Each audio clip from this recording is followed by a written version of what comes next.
And g'day everybody, here we are. Next major update on the car. So we've had a few things done. Three big jobs, or three jobs done, and this photo is not super high res, but it gives you an idea what they did. They dropped the engine out and did the valley plate leak and the headers and the engine mounts. So that was a good thing. This is my car, and at the top you can see the throttle body, so that's the front of the engine. This is the rear towards the bottom, and as you can see, it's pretty bad. I think that's probably as bad as they get. It started to leak a lot more after I started doing the drag racing, probably because I'm pumping a lot more heat in, and it actually started to use some coolant the last few weeks, but that's okay now, it's all fixed. But here they've where the white cloths are is where the inlet manifold sits, and they removed the inlet manifold to gain access to the valley plate cover, and there it is. You can see the knock sensors, they're the black. Let's see my mouse, that's the knock sensor there, there's four of them under here.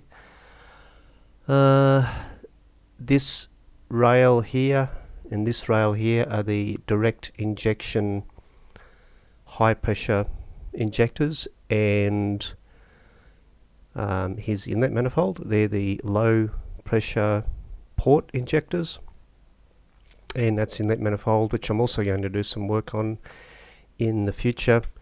There's the valley plate cover there, before they cleaned it up, obviously. This was done at Lexus of Springwood here in Brisbane, and they did a super job, and I was going to do it, but the problem is I just didn't have the facilities to do it, and doing the headers and the valley plate at the same time was just too much could go wrong. So I decided to get it done professionally, and it worked out. One of the downsides, which didn't happen on my car, but see the green, well, there's green and grey ones, they flow differently and all that sort of stuff, I think is the deal. But these are the direct injectors, and sometimes when they remove the socket off these, they can actually pull the whole side of the injector out because they get brittle, and you're up for a new injector. And in Australia these are $1,000 each, so nothing broke, so I was really happy about that. That was awesome. And here they are, just a bit more cleaning up. These holes that you see here, that goes into the engine block and circulate around through the around the cylinders and all that sort of stuff, back up through the heads and all that. And here it is, back together. What happened with these is, see the black silicon out of the factory back, well, this is 2010, so 2009 it was built.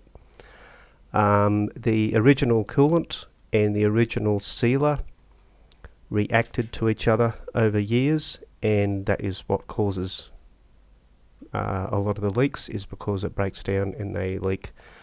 And also the constant heat, hot cold, and the metal expands and contracts, and they also they just break seal and they leak.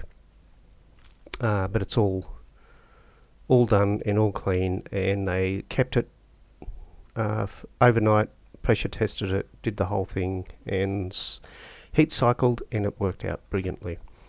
Headers are on. These were ceramic coated inside and out. They're brand new engine mounts, which actually caused a problem because the other mounts had collapsed, and the whole motor was sitting about 10 mil, which is close enough to half an inch lower, particularly on the left hand side, and that has caused a problem with the exhaust being bolted up, so I have to have the exhaust adjusted because it's knocking on the diff of all things.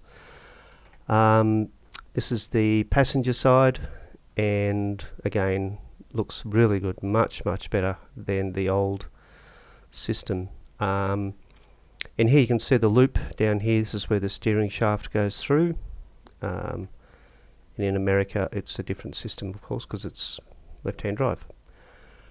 Under here it's all back together and looking good. Here we are, the manifolds bolted up to the exhaust. As you can see, it's larger here simply because I had 3-inch collectors, not collectors, 3-inch catalytic converters. These are 300 cell Geezys and high flow and no check engine lights, which is the whole idea. So very happy with how that worked out. This next little video you will see the original exhaust and how bad it is, and of course it was broken on the right hand rear, which I think they all do eventually. And at the end, after this next little video, you will hear before and after cold starts. I live in a gated community, so I can't rev my engine up without getting into trouble, so I will go and do some drive-bys with the headers after I have the exhaust adjusted next week, and also getting a dyno test done. So the car should be ready for the next lot of drag racing and test and tunes street series that are happening in March. If we ever get fine days, because it just keeps raining, it is annoying. But we've got quite a few meetings this next month, and I'm hoping the car will run like a 1220, 1230 and 115 miles an hour. So we will see where we end up. So here we are. We have got the old exhaust manifolds, and as you can see, completely broken. And that's a fairly common thing, apparently.